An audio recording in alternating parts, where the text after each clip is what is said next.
எல்லோருக்கும் வணக்கம். இன்றைக்கி வந்து மலராமா சமையல் சேனலில் வந்து சூப்பரான ஒரு மட்டன் குழம்பு செஞ்சுட்டு இட்லி செய்யலாம் அப்படின்னு சொல்லிட்டு தான் வாங்கிட்டு வந்திருக்கேன். நான் மட்டன் வந்து ஒரு பக்கம் வேக வைக்கிறதுக்கு போட்டேன். 1/2 கிலோ மட்டன் வாங்கிட்டு வந்து ஒரு பக்கம் வந்து நான் இட்லி ஊற்றி வச்சிட்டேன். இப்போ நம்ம மசாலாலாம் ரெடி பண்ணி மட்டன் குழம்பு செய்வோம். அதுக்கப்புறம் நம்ம சேனலுக்கு வந்து ரொம்ப நாளாக 2 வருஷமாக நான் யூடியூப்பில் பார்த்துன்னுக்கிறேன். ஒரு மாப்பு ஒன்று வாங்கி கொடுடான்னு சொல்லிட்டு அது இப்போ தான் வந்து விடிவு காலம் வந்தது எனக்கு. ஆனால் எல்லாம் வீடியோவில் தான் பார்த்துருக்கேன் நான் யூடியூப்பில், நேரில் போய் பார்த்ததில்ல. ஃபஸ்ட் டைம் வாங்கி யூஸ் பண்ணலாம், எல்லாருமே வாங்கிட்டு நல்லா இருக்குது அப்படின்னு சொல்கிறாங்களே அப்படின்னு சொல்லிட்டு நமக்கு துடைக்கிறதுக்கு நல்லா இருக்குன்னு ஒரு மாப்பு வாங்கிட்டு வந்துக்கிறேன். அதையும் நம்ம பார்க்கலாம். ஃபஸ்ட்டு வந்து இப்போ நம்ம டிஃபன் ரெடி பண்ணிவிடுவோம். ஒரு 1/4 முடி தேங்காய் எடுத்து தோல் எல்லாம் சீவி எடுத்துக்கிட்டேன். இந்த தேங்காய் வந்து இப்போ மிக்சியில் சேர்த்துக்கலாம். ஒரு 6-7 முழு முந்திரி, ஒரு 1/2 டீஸ்பூன் வந்து கசகசா. இதை வந்து ஊற வச்சுட்டேன் ஒரு 1/2 மணி நேரம் முன்னே. இப்போ சேர்த்து நைஸாக அரைச்சி எடுத்துக்கலாம். தேங்காய், முந்திரி, கசகசா வந்து நைஸாக அரைச்சிக்கிட்டேன். இப்போ இதை ஒரு கிண்ணத்தில் மாற்றிக்கலாம்.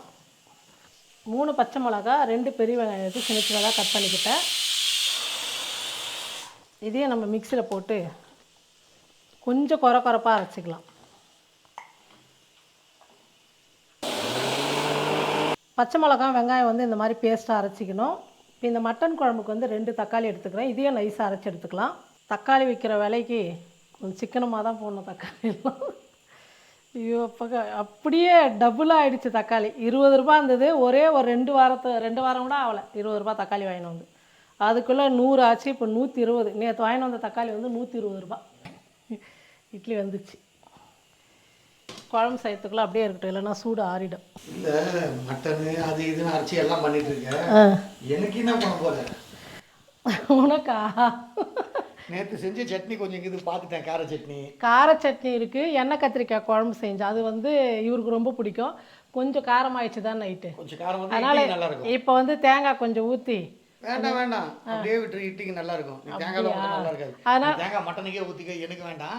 நான் அதே காரமாக நல்லா இருக்கும். சரி, அதனால் வந்து நான் செய்யலை. மட்டன் மட்டும் தான் செய்கிறேன். அவ்வளோ இருக்குது வேஸ்ட்டாக. இவரே தான் சொன்னேன் செய்யன்ற காலையில் வேணாம் போதும்னு சொல்லிட்டு இப்போ செஞ்சான்னு கேட்குறேன்.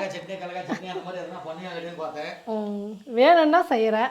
கடாய் வந்து சூடு ஏறிடுச்சு. இப்போ எண்ணெய் சேர்த்துக்கிறேன்.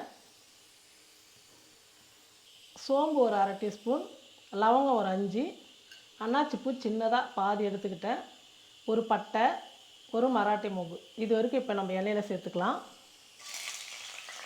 கருவேப்பிலை சேர்த்துக்கிறேன். இப்போ நம்ம அரைச்ச வெங்காயமும் பச்சை மிளகாய் விழுதும் சேர்த்துக்கலாம்.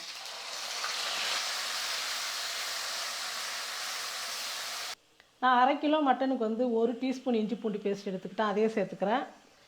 இது எல்லாம் சேர்த்து பச்சை வாசனை போகிற அளவுக்கு நல்லா வதக்கணும்.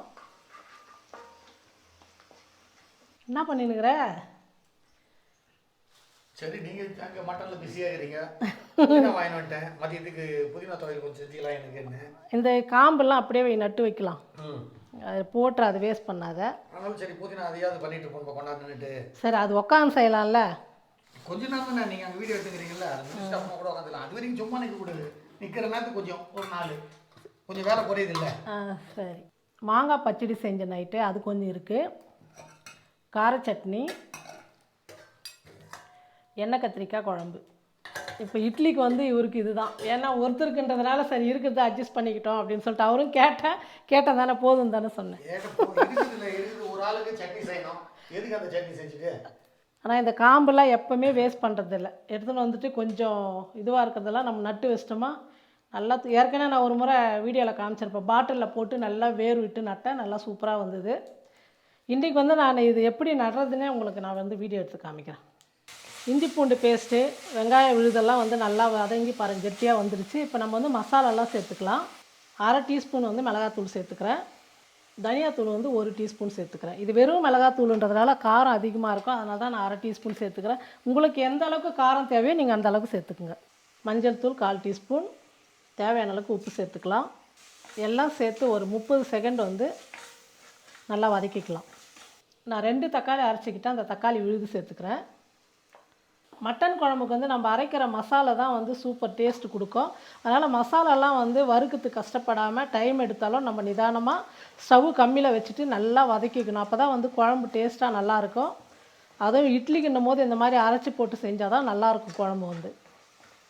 நம்ம சேர்த்துக்கிட்ட மசாலாலாம் நல்லா வதங்கிடுச்சு. தக்காளி விழுதும் நல்லா நம்ம தண்ணியாக ஊற்றணும். நல்லா வதங்கி இந்த அளவுக்கு கெட்டியாக வந்துடுச்சு. இப்போ வேக வச்ச மட்டன் வந்து சேர்த்துக்கிறேன். நான் ஒரு 6 விசில் விட்டு மட்டன் வேக வச்சு எடுத்துக்கிட்டேன். மஞ்சள் தூள்லாம் எதுவும் சேர்க்காம வெறும் உப்பு மட்டும் கொஞ்சமாக சேர்த்து நான் அரை உப்பு தான் சேர்த்துக்கிட்டேன். நம்ம ஏற்கனவே இப்போ குழம்புல உப்பு சேர்த்துருக்குறோம். மட்டனில் வந்து அரை உப்பு சேர்த்து நல்லா வேக வச்சுக்கிட்டேன். மட்டன் சேர்த்ததுக்கப்புறம் இன்னும் ஒரு 2 நிமிஷத்துக்கு வந்து நல்லா வதக்கிக்கலாம். மட்டன் சேர்த்து 2 நிமிஷத்துக்கு வந்து மசாலாவோட சேர்த்து நல்லா வதக்கிக்கிட்டோம். இப்போ நம்ம அரைச்சிக்கிட்ட தேங்காய் விழுது சேர்த்துக்கிறேன். இப்போ நம்ம மட்டன் வேக வச்சு இல்லையா, அந்த தண்ணியும் சேர்த்துக்கலாம். நான் வேக வச்ச தண்ணி எல்லாமே வந்து சேர்த்துக்கிறேன். கரெக்டாக இருக்கும். இட்லிக்குன்றதால கொஞ்சம் தண்ணியாக இருந்தால் தான் நல்லாயிருக்கும். இது இட்லிக்கும் சாப்பிட்லாம், சாதத்துக்கும் சாப்பிட்லாம். மதியம் சாதத்துக்கும் சேர்த்து தான் நான் செஞ்சுன்னுக்கிறேன். சப்பாத்தி, பூரி, இட்லி எல்லாத்துக்குமே வந்து நம்ம அரைச்சி சேர்த்ததுனால ரொம்ப நல்லாயிருக்கும். ஒரு 5 நிமிஷத்துக்கு வந்து நல்லா கொதிக்கட்டும். குழம்பு கொதிக்க ஆரம்பிச்சிடுச்சுன்னு ஒரு 10 நிமிஷத்தில் ஆகிடும். அதுக்குள்ளே அந்த மாப்பு காமிச்சலாம் எடுத்துனா. என்ன மாப்பு? நீ வாங்கினா அந்த மாப்பு வீட்டில் 2 மாப்பு இருக்குடா. எதுவும் காட்டுமா அந்த மாப்பை? இங்கே தான் வச்சுருக்கேன். அந்த மாப்பு வேண்டாம், ஏதோ யூடியூப்பில் பார்த்தாங்களாம் அந்த மாப்பு தான் வேணும் அப்படின்னு அடம் பிடிச்சா நான் முடியாதுன்ட்டு கடைசியில் ஒன்று போய் உன்னை கூட்டு போயிட்டு மிளகா அரைச்சிட்டாங்க. நான் என்னவோ நேற்று கேட்டு இன்றைக்கி வாங்கி கொடுத்த மாதிரி இருக்குது. 2 வருஷமாக யூடியூப்பில் பார்த்துன்னுக்கிறேன். அது காமிச்சு 10 வீடியோ காமிச்சிருப்பேன். எல்லாருமே நல்லா இருக்குன்னு சொல்கிறாங்கன்னு சொல்லிட்டு. இந்த மாப்பு இன்னும் நான் பார்க்கல. இது எப்படி யூஸ் பண்ணுறதுன்னு எனக்கு தெரியாது. இது வந்து 2 நீங்கள் சொல்லலாம், என்னம்மா எல்லாமே ரொம்ப நாள் கணவர் என்ன பண்ணுறது, எங்கள் வீட்டில் இது போதும் அது போதும் இது எதுக்கு அப்படின்ற ஆள் தான் 2 பேருமே. பையனும் அவ்வளோதான், பொண்ணும் அவ்வளோதான், அவரும் அவ்வளோதான். ஒன்று கூட நான் சொல்கிறது வேஸ்ட்டு காசு, இதெல்லாம் எதுக்கு, சும்மா இந்த கம்பி இழுத்தா உடஞ்சி போயிடும், அதுக்கப்புறம் யூஸ் ஆகாது அப்படின்னு சொல்லுவாங்க. இது ரேட்டு வந்து 600 ரூபா. அந்த மாப்பு எவ்வளோ? இல்லை அது 150 ரூபா. ஆனால் இது 2 வருஷத்துக்கு ஒன்றும் ஆகாதுண்டா. ஆனால் அதுவும் 2 வருஷத்துக்கு இருக்குது, 3 வருஷத்துக்கு. சரி, என்னுடைய ஆசைக்கு இதை வாங்கி கொடுத்துக்கிறாங்க. இது ஒன்று. இது ஒன்றுலேயே யூஸ் ஆனது. இது பார்த்துட்டேன் நான். சரி, இது யூடியூப்பில் ஒரு இதெல்லாம் பார்த்தேன், நல்லா தான் இருந்தது. சரி, அதனால் இது வாங்கினாங்க, சந்தோஷம் தான். இது என்ன ரேட்டு? இது வந்து 200 ரூபா. இது எதுக்கு? இது மெயினாக இது எதுக்கு? இது இப்போது நம்ம ஒரு 10 கறி துணி வேஸ்ட் பண்ணுறோமா, ஆனால் கறி துணியெலாம் வந்து நான் அவ்வளோ வந்து துவைக்கிறதே கிடையாது. தெரியும் உனக்கே, எண்ணெய் அதிகமாக இருக்கும், அது ரொம்ப கஷ்டமாக இருக்குன்றதுனால இவர் தான் அந்த கறி துணியெல்லாம் இப்போ சோப் ஆயில் போட்டு ஊற வச்சு க்ளீனாக துவைச்சி அயன் பண்ணுற மாதிரி மடித்து வைப்பார். அது எவ்வளோ கஷ்டம். கஷ்டமான உடம்புக்கு அதுதான் ஈஸி. ஆனால் அதுக்காக இதை வாங்கியிருக்கிறேன். இது எல்லாமே வந்து நம்ம இன்னொரு வீடியோவில் யூஸ் பண்ணி காமிக்கிறேன். இது யூடியூப்பில் எப்படி சொன்னாங்க, எந்த ரேட்டு கொடுத்தாங்க, இது எப்படி யூஸ் பண்ணுறது எல்லாம் நம்ம வந்து இன்னொரு வீடியோவில் பார்க்கலாம். சரி, இப்போ நமக்கு வந்து டைம் ஆயிடுச்சு. மட்டன் குழம்பு ரெடி ஆயிடுச்சு. இறக்கும் போது மட்டன் மசாலா சேர்த்துட்டு 1/2 டீஸ்பூன் வந்து மட்டன் மசாலா. ஏன்னா நம்ம வந்து இந்த கரம் மசாலா ஐட்டெல்லாம் வந்து வறுத்து அரைக்கல எதுவுமே செய்யலை. அதனால தான் நான் இந்த மசாலா சேர்த்துக்கிறேன். மசாலா சேர்த்து கலந்து விட்டுட்டு 1 நிமிஷத்துக்கு கொதிக்கிட்டோம். இப்போ வந்து நம்ம ஃபுல்லாகவே வச்சு கொதிக்க வச்சுக்கலாம், அது ஒன்றும் பிரச்சனை இல்லை. பொடியாக நறுக்கின கொத்தமல்லி வந்து சேர்த்துக்கிறேன். நம்ம பச்சை மிளகா வெங்காயம் எல்லாம் சேர்த்து அரைச்சதுனால நல்லா பாருங்கள் திக்காக இட்லிக்கு வந்து சூப்பராக இருக்கும். இப்போ வந்து மட்டன் குழம்பு ரெடி ஆகிடுச்சு. இப்போ ஸ்டவ் ஆஃப் பண்ணிடுறேன். சூப்பராக நல்லா சுட சுட இட்லி பூ மாதிரி இருக்குது இட்லி. ஆனால் இந்த மாதிரி இட்லி செஞ்சால் எங்கள் வீட்டிலலாம் அவருக்கு வந்து சாம்பார் கத்திரிக்காய் கடையில் செஞ்சுட்டுன்னு வச்சுங்க, நான் சொன்னால் கன்சிஸ்டி ஆகிடும், 10 இட்லி கூட சாப்பிடுவார். அது அந்த கத்திரிக்காய் கடையிலுக்கு சாம்பார் பருப்பு தண்ணியாக சாம்பார் வச்சுட்டு ஃபுல்லாக ஊற்றி அப்படியே கலந்து சாப்பிடுவார் சூப்பராக. அதுவும் இட்லிக்கு இந்த மாதிரி கொழுப்போட குழம்பு சேர்த்து இட்லி சாப்பிடும் போது ரொம்ப சூப்பராக இருக்கும்.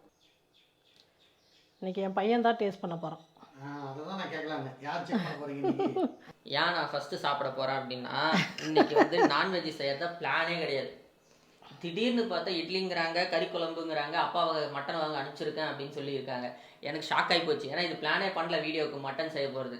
ஏன்னா வந்து நான் கேட்டா அப்பாவை காணோம் அப்படின்னா கடைக்கு போயிருக்காரு மட்டன் வாங்க அப்படின்னு ஒரு பிரியா கல்யாணத்துலேருந்து மாப்பிள்ளை வந்தால் மட்டும் தான் அன்றைக்கி ஏதோ ஒன்று எடுப்போம். மற்ற நாளில் செஞ்சதே கிடையாது. சரி, நான் இன்றைக்கி எனக்கு என்ன சாப்பிட்ணும் போல் ஆசையாக இருந்தது. அதனால தான் சரின்னு சொல்லிட்டு அவன் எழுந்துக்கிறதுக்குள்ளே நம்ம ரெடி பண்ணிடணும் அப்படின்னு நினச்சேன். சரி எழுப்புனா வீடியோ எடுத்துக்குமா அப்படின்னா, அதனால தான் இட்லியும் மட்டன் குழம்பும் எடுத்தோம். உப்புலாம் கரெக்டாக இருக்கா? எல்லாமே சூப்பராக இருக்குது. உப்பு காரம் எல்லாமே கரெக்டாக இருக்குது. டேஸ்ட் எப்படி இருக்குது? டேஸ்ட் நல்லா இருக்கு. இதுக்கு முன்னாடி இந்த மாதிரி மசாலா அரைச்சி ட்ரை பண்ணதில்லை, இதான் ஃபர்ஸ்ட் டைம். அரைச்சிருக்கிறோம், வறுத்தெல்லாம் அரைச்சிருக்கிறோம். இந்த மாதிரி டைப்ல இந்த மாதிரி 3 விதமா அரைச்ச மாதிரி தக்காளி தனியா, அப்புறமா இது தேங்காய் தனியா, அப்புறம் வெங்காயம் பச்சை மிளகாய் தனியா, இந்த மாதிரி 3 ரகமா அரைச்சி மிக்ஸ் பண்ணி வதக்கி பண்ணியாச்சு. சூப்பரா இருக்கு. எனக்கு சிக்கன் மட்டன் இந்த மாதிரி எது எடுத்தாலுமே இந்த இட்லி இருந்தா நல்லா கொஞ்சம் எக்ஸ்ட்ரா கூட சாப்பிடுவேன். என் பையனுக்கு இட்லிக்கு வந்து நான்வெஜ் இருக்கணும். எங்கள் அப்பா மாதிரி எங்கள் அப்பா வந்து இட்லின்னா சிக்கனோ மட்டனோ ஏதோ ஒன்று இருக்கணும். அதே மாதிரி தான் இவன் இருக்கிறான். அதனால டேஸ்ட்ல சாப்பாட்டை விட இட்லிக்கு நல்லா இருக்கு நான்வெஜ் குழம்பு. சரி விட்றா, இன்னைக்கு ஃபுல்லாக உங்களுக்கு ஒரு இட்லியே போட்டுரும். நானும் ரொம்ப விரும்பி சாப்பிடுவேன் இட்லிக்குன்னா. ஆமா ரொம்ப ஃபேவரட். ஏன்னா 2 பேர் தான் நான்வெஜ் சாப்பிடுறது எங்க வீட்டில். அதனால இருக்கிறத சாப்பிட்டு கண்டிதான். சரி இதே மாதிரி ட்ரை பண்ணுங்க. ஏமா நல்லா இருக்குல்ல? கண்டிப்பா சண்டே ஏதோ ஒரு சண்டே இல்லைன்னா ஏதாவது ஒரு நாள் இதே மாதிரி நான் சொன்ன 1/2 கிலோ 2 பேர் இருப்பீங்களா, இந்த அளவு கரெக்டாக எடுத்து நீங்கள் செஞ்சீங்கன்னா ரொம்ப சூப்பராக நல்லாயிருக்கும். 4 பேரே சாப்பிடலாம். நல்லா 4 பேர் சாப்பிடலாம். 1/2 கிலோவில் 2 வேலைக்கு இருக்கும் அவங்களுக்கு. சூப்பரா இருக்கு. இந்த அளவு பார்த்து நீங்களும் உங்கள் வீட்டில் மட்டன் குழம்பு இட்லி செஞ்சுட்டு ஒரு ஞாயிற்றுக்கிழமை சாப்பிட்டு மலரம்மா சமையலில் வந்து எப்படி இருந்ததுன்னு சொல்லிட்டு கண்டிப்பாக கமெண்ட் பண்ணுங்கள், ஷேர் பண்ணுங்கள். நன்றி. மெயினாக சப்ஸ்கிரைப் பண்ணுங்க. தேங்க்யூ. எனக்கு வந்து கண்டிப்பாக உண்மையிலே சொல்கிறேன், நான் ட்ரை பண்ணுவேன் தனியாக இருக்கும் போதெல்லாம். சப்ஸ்கிரைப் பண்ணுங்க, சப்ஸ்கிரைப்னு வந்துடும். எப்படி தான் சொல்லணும், சப்ஸ்கிரைப் அது எனக்கு வரவே வராது. அதனால தான் என் வீடியோவில் நீங்கள் பார்த்துருப்பீங்க. நான் வந்து எந்த வீடியோலையுமே அதை மட்டும் என் சேனலை ஃபாலோ பண்ணுங்கன்னு சொல்கிறோமா? ஆமாம், நான் சொல்கிறதே அந்த வார்த்தை வந்து நான் சொன்னதே இல்லை. வராத வார்த்தை நம்ம சொல்லி அது சரியாக வரலன்னா ஒரு மாதிரி இருக்குல்ல. அதனால் வந்து அதனால தான் நான் நிறைய வீடியோவில் சொல்லியிருக்கேன். ஃபாலோ பண்ணுங்க. என் சேனலை வந்து நீங்கள் எல்லோரும் ஃபாலோ பண்ணுங்கள், மலரம்மா சேனலை. ஆமாம், நன்றி, வணக்கம்.